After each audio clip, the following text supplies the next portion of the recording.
I welcome you all with love. Today we're doing Parsha Terumah. And I'm going to start with a prayer that captures the essence of what this Parsha is about. And it has to do with the merging of the heavens and earth, the heart and the mind. Shemikud Kudushabrihu Ushinate Bi-ilu or Ilulayhed Shemuki Belovke. B'yada Shalom B'Shem Kozrael Kolam. Amen. So what does that prayer have to do with this Parsha? Well, Terumah has to do with the energies from the heavens, from the divine, as it comes down for humans, and humans creating a cycle, bringing it back up. It has everything to do with what we're talking about, because we're talking about the flow between the heavens and the earth. Now, it is about building the tabernacle, and our focus at this moment is going to be the inner temple, okay? The Mikdash, the inner temple. And it said, when people have that, I will dwell within all of them, in essence. So the Mikdash. Now let's see how that works. It's a deeper understanding to understand the whole flow. So when we do Terumah offerings, and let's be clear, there's only one offering. That's us. In every action of our life, making an offering to God. That's the essence of what we're talking about. The only offering. Now, we do have forms of offering. We have prayer. We have study of the Torah, and we have good deeds. Those are your three classic Terumah offerings, okay? But there's really only one. Living our life as a constant Terumah to God, as a constant offering to God. Once we get that, everything gets put into order. So what does that mean? So in the more Kabbalistic type of thinking, we're talking about the move of energy. So when we're doing prayers, when we're doing good deeds, when we're studying the Torah, we're creating an energy. We've got Ma'am Nukvin, the feminine energy rises. Okay. We call it Or Hosher, the rising energy. So what's it rising for? It's rising to stimulate a downward spiritual energy, okay, or kurim, to come down. We call the masculine waters coming down. And so now we're talking about a cycle of energy. The minute we really get what that means, it changes what we're really doing. We're not just doing prayers, we're not just doing ceremony, we're actually communicating directly with the divine in a variety of ways. As I mentioned, prayer, Torah study, and good deeds. And so it starts with us. We're the offering. Key concept. Everything we do is the offering, if we're tuned in.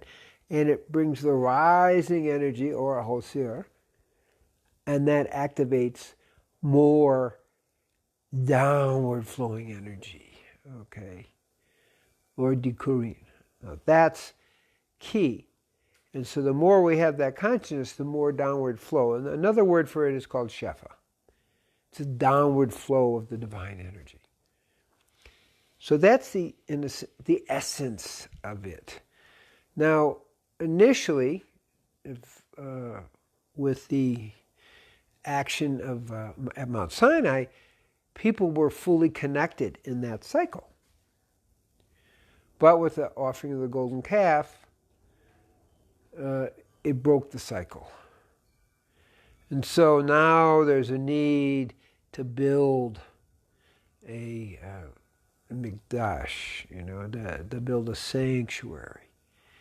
And that's like what we're talking about. And what's interesting is they're in the middle of the desert. So what we see today, desert means chaos.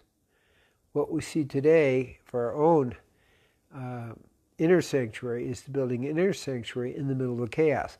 What could be more relevant today than to do that? And the power to do that. In other words, keeping our connection going at all times. That's really, really quite important in the big picture. And we do it, as I say, with the three Terumahs. Again, prayer, Torah study, and good deeds. Not complicated, not sophisticated, and we're the only ones that can do it. Nobody else can do that for us. So that's kind of an overview of the absolute essence of it, that we are the walking Mikdash. We are the walking tabernacle. So it's not somewhere else. Now, why need one? Well, because most people aren't doing that. So the external temple that got built with King Solomon, and the second temple as well, were central places where the energy of the ark could radiate out and help people connect. So what was the ark doing, and what was the whole Mikdash doing, is that we had Mount Sinai, we had the experience of Mount Sinai, we had the experience of God speaking to the people energetically and bringing down the 10 speakings. That's very powerful. We lost that. And so the idea of the tabernacle was to create a space where people can walk into and have that same energy intensity. That's really a key thing. It's like, okay, we are going to recreate the experience on Mount Sinai. And that's perhaps the deeper meaning of it. Now, that was what we call holiness in space. Okay, when the two temples were there, and we're creating the experience of God giving the 10 speakings at Mount Sinai. And that's like, wow, that's powerful. Now, there's a little bit more kind of to that picture. Is that, okay, the speakings are happening and we're waking up and all this energy is happening. So, again, the tabernacle is about setting it up. So then, third step, we can create that within ourselves. We need the frequency of that energy so we can bring it into ourselves and then make that happen within ourselves. And that's kind of completes the cycle in that way. And so that's actually why it's important, why it's happening in the middle of the desert, is an opportunity for us to redeem. So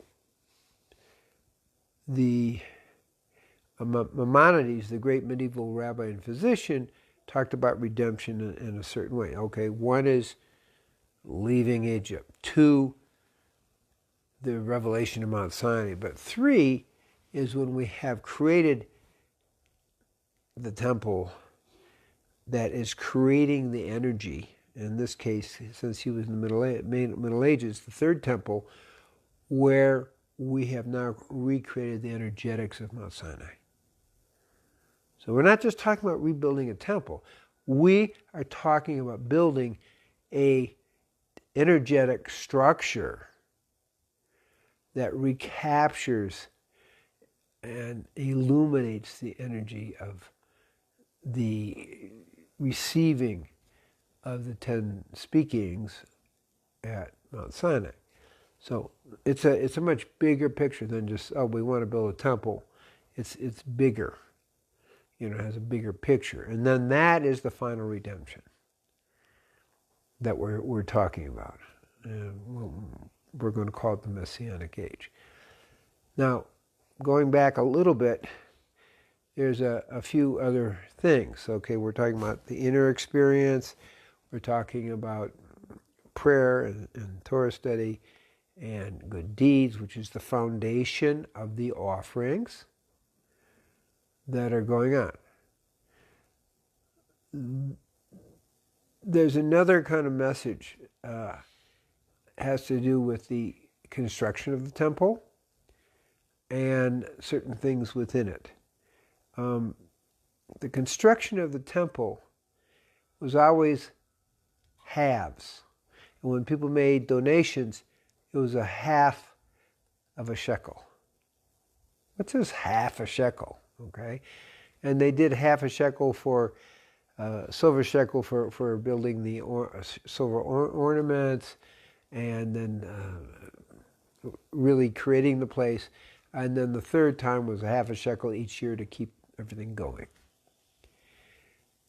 There's great symbolism in it. And then the measurements also are a half. They don't come out to full. Why is that?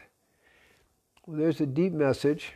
Abraham Avalafia in the, I think it was the 12th century, talked about as Shalim Vahetzi. Wow, what's that mean? It means everything is 1.5 to 1. Well, I'm going to say it a different way. Everything is 2 to 1 or 1 to half. So how come?